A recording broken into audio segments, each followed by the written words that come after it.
or just in general?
it's your tram!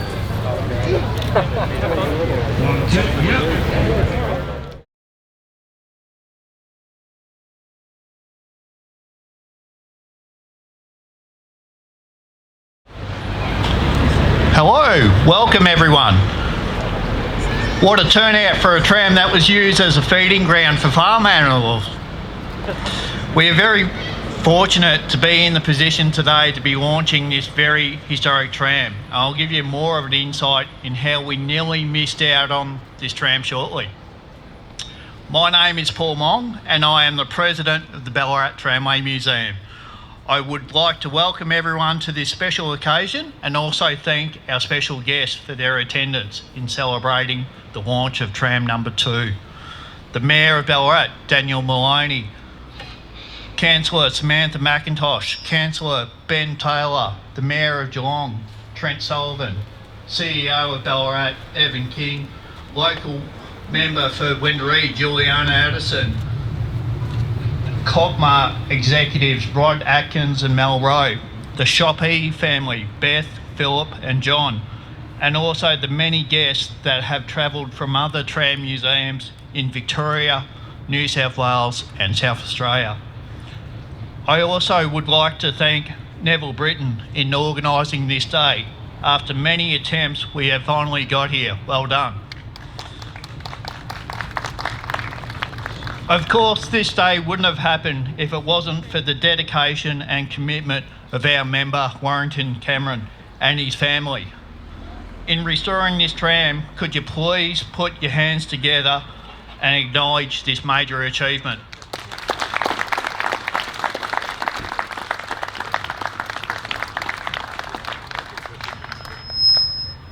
So how did a tram that has travelled from Adelaide to Geelong to Bellarine to Canberra to Bendigo arrive in Ballarat? When the museum adds a tram to its collection, we need to look at the significance of it and also the purpose of it. Then that is judged by a point system. Tram 2 was an interesting one to add, considering it did not operate in Ballarat. However, the following points got it over the line: the historic value of the tram, the link that Geelong had to Ballarat during the SEC operations, the detailed level of restoration done by Warrington, and the final point, after spending nearly 30 years in Canberra, we believe the tram is now climatised to operate in Ballarat. I would now like to introduce the Mayor of Ballarat, Daniel Maloney. Thank you.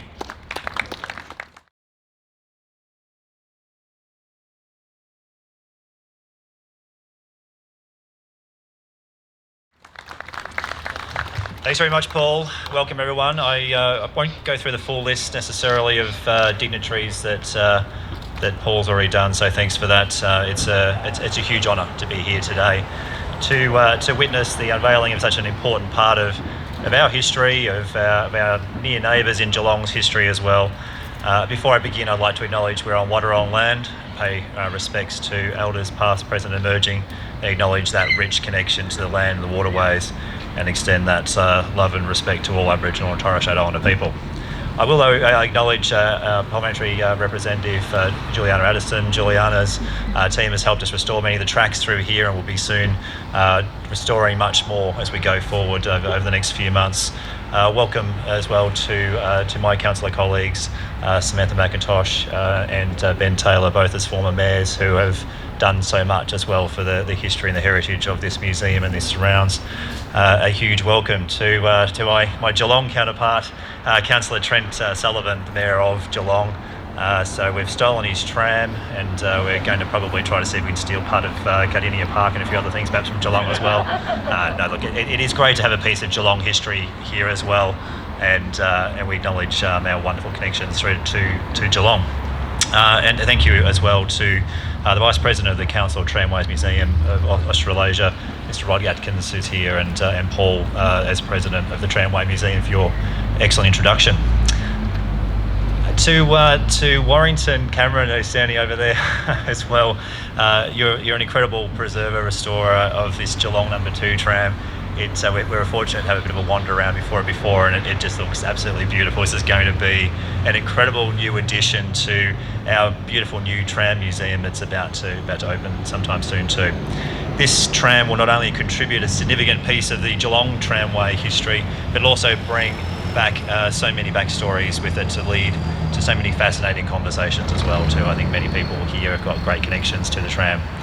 Built in 1911 and retired in 1956 when the Geelong Tramway closed, here today we welcome the Geelong No. 2 tram to a new home with a new lease of life as part of Ballarat and the Victorian Tramway heritage held in great respect here by the Tramway Museum of Ballarat.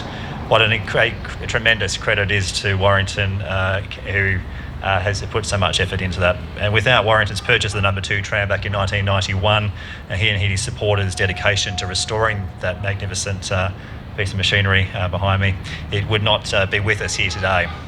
Although once again seeing it return to service, it's more a genteel nature than the bustling streets of Geelong in the early 1900s. I'd also like to acknowledge the incredible work of everyone at the Ballarat Tramway Museum, run by volunteers. These people clearly love Ballarat. They love our history, they love our heritage, they love trams. They bring so much life and passion and energy to this museum over to the side there. The City of Ballarat's very fortunate to have people who are so passionate about our heritage, so driven by their collective goals, and without that we'd risk losing many incredible and iconic parts of our grand heritage. City of Ballarat's also proud to support and assist the Tramway Museum, and as I speak we currently have tenders out at the moment for the replacement of the last section of the old tramways heading down toward Aden Drive as well. So this is a great gift, and to Warrington and all those who have made this historic addition to the Ballarat Tramways Museum collection possible, may I thank you on behalf of the City of Ballarat. I'm sure there'll be many people, young and old, who will have many questions as they ride this magnificent tram, that will enjoy it and create many new stories for the next generation as well. So welcome to everyone, and hope you enjoy this rich, wonderful part of Geelong and now Ballarat heritage. Thank you.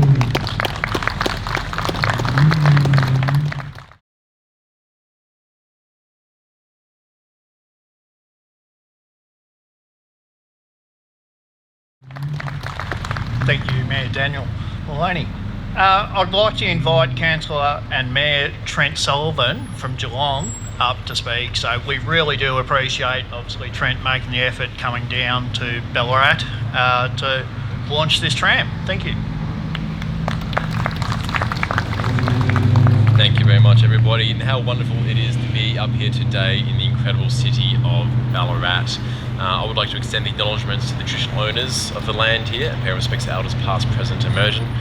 Thank you to the parliamentary members here, councillors, members of the presiding organisations, but the members of the public really are the most important people here, because without your support and your community, things like this would not happen.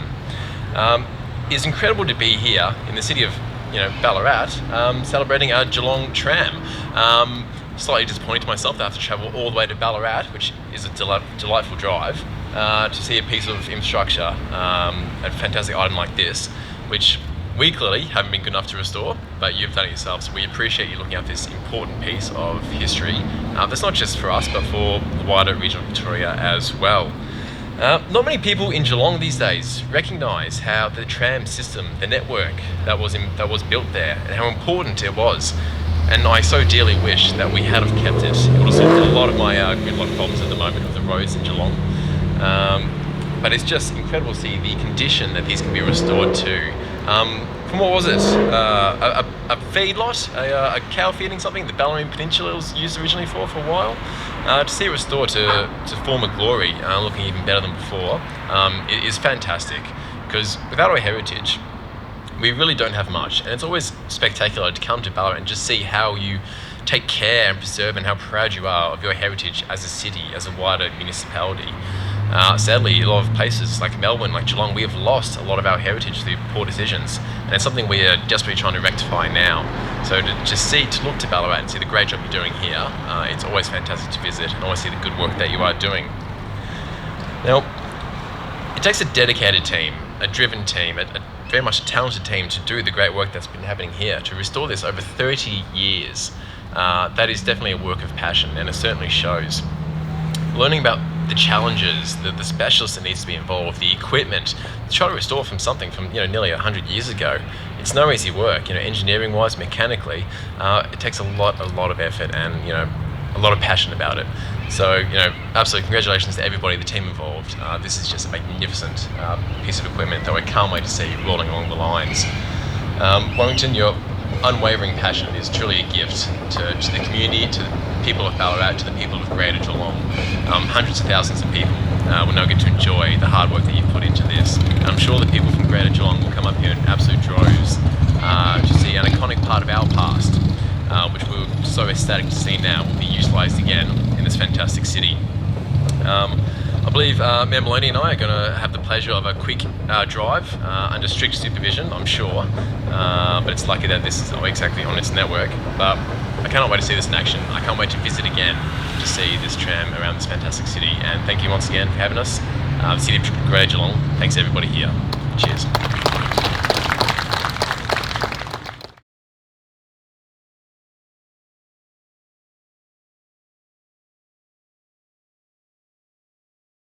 Thank you, Mayor Trent, Sullivan. I'd like to now call on Rod Atkins, Executive of COTMA. Please, welcome. Privileged to be here today. I just want to go over a few things. Firstly, I just want to talk a bit about Geelong and just fill you in with a little bit of the history first to get us to where we are today. Geelong was first settled in 1837 and local government was first set up in 1838. The town grew rapidly from 1850 with the commencement of the Victorian gold rushes, and through the 1860s and 1870s a huge manufacturing base was established, mainly centred around the wool industry and the railways. The first serious discussion about building a tramway occurred in 1888. By the late 1800s there was a multiplicity of local councils in the area. This, together with many other interested parties and groups with vested interests together with the Victorian Railways, delayed any construction of a tramway for many years. Geelong was finally proclaimed a city in 1910, and the Melbourne Electric Supply Company Limited finally gained agreement to construct and run an electric tram, which opened in 1912. The 7 single-truck trams built by Duncan and Fraser at Adelaide on English brush electric trucks opened the small system. These vehicles were unique to Geelong. The system was enlarged in the 1920s and additional trams attained to meet that requirement. The SEC took over in 1930 as part of the statewide consolidation of the Victorian power supply. Geelong grew rapidly after World War II. Additional bogie trams were obtained from Melbourne, but these were all of a similar age to the original fleet.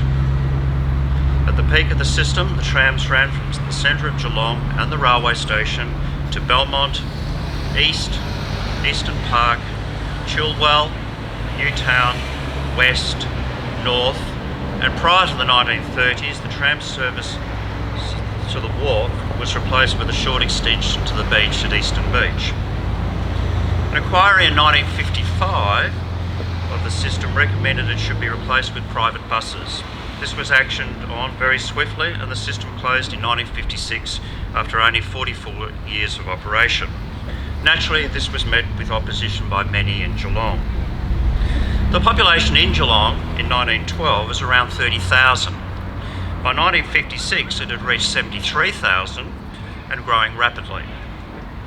Over the years, additional trams, both new and second-hand, were obtained by the MESCO and SEC for Geelong. A number of these trams were swapped around between Geelong, Ballarat and Bendigo as required. After Geelong closed, all of the pre-1926 trams were scrapped and sold off, but most of the trams obtained between 1928 and 1951 were transferred to Ballarat or Bendigo for further service. No trams were saved for preservation or prosperity at the time. Tramway preservation would only gain serious traction in Victoria from the late 1960s with the implementation of the closures of Ballarat and Bendigo. This brings us to tram number 2 today. It is unique not only because it's not only the only surviving tram car that lasted the full life of the Geelong system with 44 years of service to the community, but the special engineering of the class with the straight or sill rather than drop-in California combination body design, which was very standard at the time. This technically makes this tram higher off the ground, and therefore harder to climb into and out of. But through clever engineering, the design achieved a satisfactory working result. The difference is very obvious when both types of trams are placed together. This tram's importance as one of the missing tram car types in Victoria and of Geelong can't be overstated.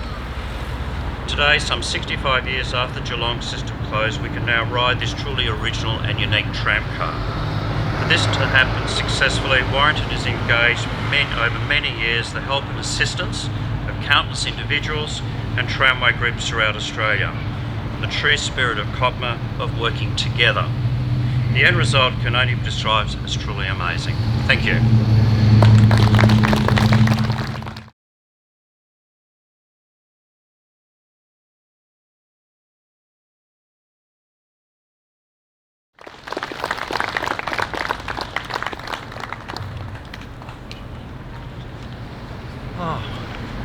Mr Mayor, councillors and honourable member and representatives from 8 tramway organisations in and around Australia are here today. Ladies and gentlemen, a special thank you for those who've come from afar, from Canberra, from Adelaide and from Geelong. If you've ever had a tram in the backyard and wondered what colour to paint it, you ask people, the sort of people that Rod's just referred to, and some of them said, paint it red, and some said, we don't know actually what colour they were, so I painted it green. It's really been a team effort. That was the one executive decision what colour to paint it. But as far as a team effort's concerned, if you look at the seats in the saloon here, that's the middle part, the stands were the 2 types. There are two and there are 6, 8 altogether. And the 2 that are different were spotted by Keith Kings sometime in the 60s at a depot in Melbourne. And he collared them and took them off to Violence, and somehow, through the generosity of the Tramway Museum Society of Victoria, I got those, plus the other 6 seat bases, that's the metalwork underneath. Plus, Newstead tram cars. When you try and put seats together, and you need to put 6 seats together, and they have 7 moving parts, you find that the last 2 don't work. And so Newstead tram cars came to the rescue, and Glenn Miller rummaged through his garage, and so they were fixed. The cushions in them came from the Tramway Museum Society of Victoria. The rattan came via the Seashore Trolley Museum in Maine. The brassware, the handles, were done by Kim Smith in Adelaide. The strips on top were made by John Radcliffe in Adelaide. The fitting was done here by Paul, thank you, who managed to craft quite a bit of metalwork, and Alistair Reither, who was good with a screwdriver and a nut tightener.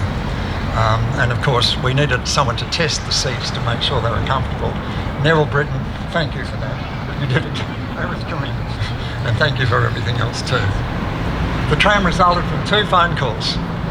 The first one was in 1990 from Keith Kings, and he said, well, the shoppies have a tram that they would like to go to a good home. And they've looked after this for 35 years down on the farm. So thank you collectively to the Shoppy family over there for looking after it for far longer than I have. Anyway, off it went to Canberra and sat beside the house.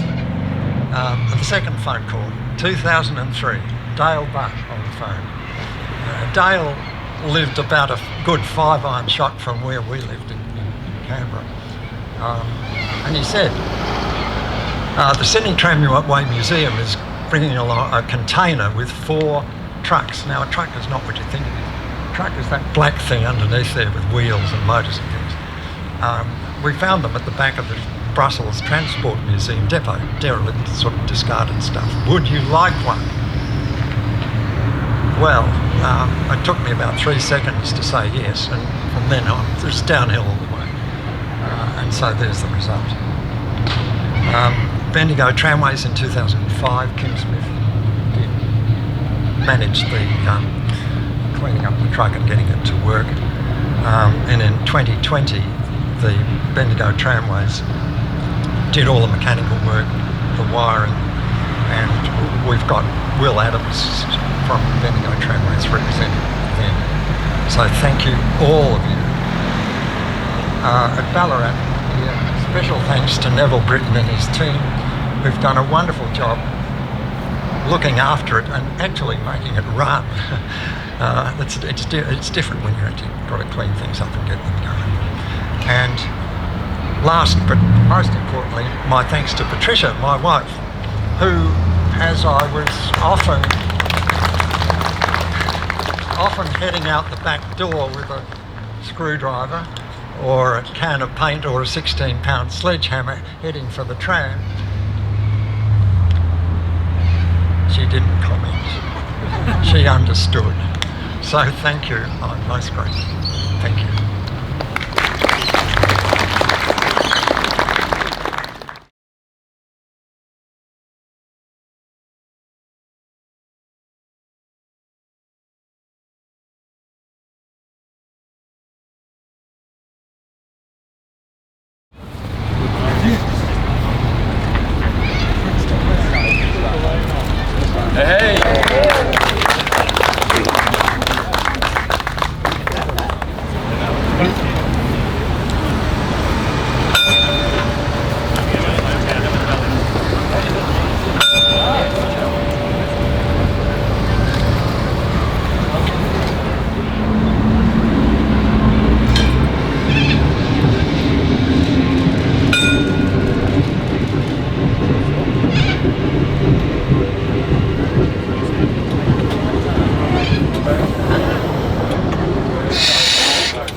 Smile, Neville.